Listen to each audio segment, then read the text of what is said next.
Salam anak-anak yang Ibu kasihi di dalam Tuhan Yesus Kristus. Selamat bertemu kembali bersama dengan Ibu Acuy dalam mata pelajaran pendidikan agama Kristen kelas 8 semester 2. Baik, hari ini kita akan memulai kegiatan pembelajaran kita. Namun sebelumnya Ibu akan mengajak kita untuk berdoa. Mari kita berdoa. Bapa di sorga, kami datang kepadamu, kami mengucap syukur untuk kesempatan yang Tuhan berikan kepada kami. Kami akan memulai kegiatan pembelajaran kami hari ini. Berkati anak-anak kami, berkati kami semua, sehingga pembelajaran ini boleh memberkati kami. Di dalam nama Tuhan Yesus, kami berdoa dan mengucap syukur, haleluya, amin. Baik anak-anak, hari ini kita akan memulai dengan materi yang baru. Kita akan membahas tentang tantangan iman masa kini.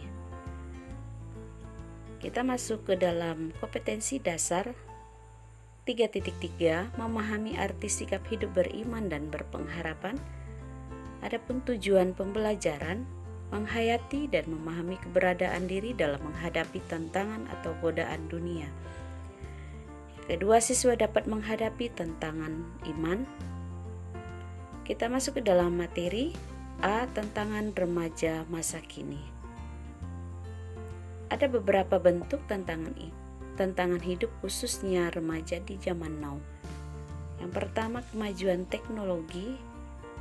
Ada dampak positif dan negatif dari kemajuan teknologi. Dampak positif diantaranya dapat menolong manusia untuk menyebarkan ilmu pengetahuan, kebaikan, serta berbagai upaya kemanusiaan demi kepentingan umat manusia. Dampak positif lainnya, mempercepat informasi dan komunikasi, sharing dan berbagi. Sebagai media hiburan, dalam dunia pendidikan mempermudah untuk mendapatkan materi pendidikan, baik untuk guru maupun siswa, mempermudah bisnis atau pekerjaan. Dan dampak negatifnya juga dapat menyebabkan adanya penyimpangan moral dan etika yang cenderung mengurangi rasa kemanusiaan, nilai-nilai etika dan moral. Waktu yang seharusnya dipakai untuk melakukan hal-hal positif banyak tersita oleh aktivitas di dunia maya. Dampak negatif lainnya, malas bersosialisasi, maraknya penipuan, banyaknya konten negatif dan menurunnya prestasi belajar. 2. Bidang akademik. Biasanya tuntutan pendidikan yang amat tinggi membuat kecenderungan remaja menjadi tertekan. Akibatnya ada beberapa remaja yang memilih untuk menyontek agar dapat memperoleh nilai yang tinggi. Jika remaja memilih cara yang tidak baik untuk memenuhi tuntutan di bidang akademik, akan membawa remaja dalam tindakan yang salah dan cenderung melakukan tindakan dosa. 3. Rokok, narkoba, dan miras. Bukan merupakan hal yang aneh jika kita saksikan remaja SMP bahkan SD yang merokok atau mengkonsumsi minuman keras karena ingin dianggap sebagai remaja gaul. Pemahaman ini sangatlah keliru. Ukuran gaul bukanlah mampu melakukan hal-hal yang menyimpang. Remaja gaul adalah ketika kamu dapat berteman dengan semua orang tanpa memandang latar belakang perbedaan. Yang keempat, hormon. Perubahan hormon ini terjadi di usia remaja dan bisa menyebabkan beberapa hal.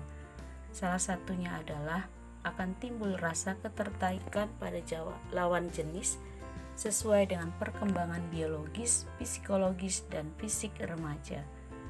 Oleh karena itu, remaja diharapkan mampu mengontrol rasa ketertarikan terhadap lawan jenis tersebut dan ditambah dengan keinginan untuk mencoba hal-hal baru yang dapat mengakibatkan terjadinya perilaku menyimpang. Yang selanjutnya bagian B, tantangan iman. Dalam kitab Matius pasal 4 ayat 1-11, boleh nanti kalian baca Alkitabnya. Kita dapat belajar tentang pencobaan terhadap Tuhan Yesus yang dilakukan oleh iblis dalam usaha untuk membelokkan Yesus dari ketaatan kepada Allah dalam hal dosa. Yesus mengalami 3 pencobaan dari iblis, yaitu yang pertama mengenai makanan atau keinginan daging, memuaskan keinginan sendiri. Keinginan daging berlawanan dengan keinginan roh. Rasul Paulus mengatakan keinginan daging membawa pada kebinasaan, tetapi keinginan roh membawa pada keselamatan. Iblis tahu bahwa kelemahan terbesar manusia adalah melawan kedagingan. Bagaimana relevansinya dengan tantangan yang dihadapi oleh remaja? Teknologi, rokok, minuman keras, narkoba, dan hormonal dapat dikatakan sebagai keinginan daging manusia. 3 hal tersebut bersifat sementara, bahkan menghancurkan manusia. Nomor 2, mengenai kesombongan. Kesombongan dan harga diri yang tidak pada tempatnya dapat membuat remaja melakukan hal-hal yang menyimpang. Remaja mudah terprovokasi untuk melakukan penyimpangan dengan alasan membuktikan eksistensi dirinya. Yang ketiga, mengenai kekuasaan. Remaja biasanya senang dihargai dan diberi kepercayaan. Mereka menuntut kebebasan dan kepercayaan yang terlalu berlebihan sehingga mereka tidak mampu memanfaatkan kepercayaan dan kemerdekaannya secara bertanggung jawab. Biasanya mereka lebih suka mendengarkan teman daripada orang tua. Yesus saja dicobai oleh iblis, apalagi kita sebagai manusia biasa. Pelajaran yang dapat kita dapat dari peristiwa pencobaan tersebut adalah iblis merupakan musuh bagi manusia, sehingga kita harus sadar bahwa kita terlibat dalam peperangan rohani melawan iblis. B. Kita dapat melawan iblis hanya dengan pimpinan Roh Kudus dan firman Allah, sebab firman Allah memiliki kuasa. C. Bagaimana menghadapi tantangan? Beberapa sikap yang dapat menjadi pendukung bagi remaja dalam menghadapi berbagai tantangan iman adalah 1. Tidak mengandalkan diri sendiri tetapi mengandalkan Tuhan. Dasarnya di dalam Yeremia pasal 17 ayat 5 sampai dengan ayat 6. 2. Setia. Matius pasal 25 ayat 1 sampai 30. Taat. Kejadian pasal 12 ayat 1 dengan sampai ayat 9. Tidak mudah terpengaruh. Bilangan pasal 14 ayat 25 sampai 30. Berpegang teguh pada janji Allah. Kejadian pasal 15 sampai 20. Nah, silakan kalian nanti membuka ayat Alkitabnya, silakan kalian baca sendiri di rumah. Kita masuk ke dalam rangkuman. Tidak ada manusia yang hidup tanpa menghadapi tantangan. Semua orang dalam segala usia pernah menghadapi tantangan dalam berbagai bidang kehidupan. Namun bagi orang Kristen, panduan dalam menghadapi tantangan adalah Alkitab.